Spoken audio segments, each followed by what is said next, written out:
If you've ever built a close plan around a deal, you've seen a bit of what this type of project plan might look like. Typically in those scenarios, you're identifying a compelling event or a start date with your client and working backwards to define all the steps that are required to get there, and then defining dates and responsibilities throughout.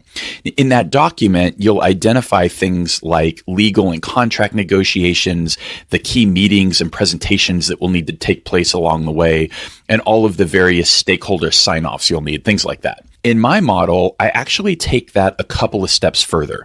Part of this is because I work for a professional services firm, and this beyond the contract project work is really what I'm selling. But this works just as well in other product or solution sales efforts because it builds trust, removes risk, and helps your client start to believe that the results you're promising are actually going to happen. Here's what I mean. The way I think about sales, a signed contract is more of a starting line than it is a finish line. The real finish line is delivering on the results that your client is really signing up for. And if you can work with them to build a roadmap with enough details and timelines to help them actually see how they're going to get from here to there, you first establish a ton of trust because you're demonstrating that you know what you're doing and you can show them the actual steps to success.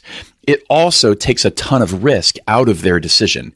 Too often in sales, we're asking someone to make this giant mental leap from contracting for a solution to end result without providing much clarity around how they're actually going to get there. And I can virtually guarantee that your competitors aren't doing this. Why? Because it's hard.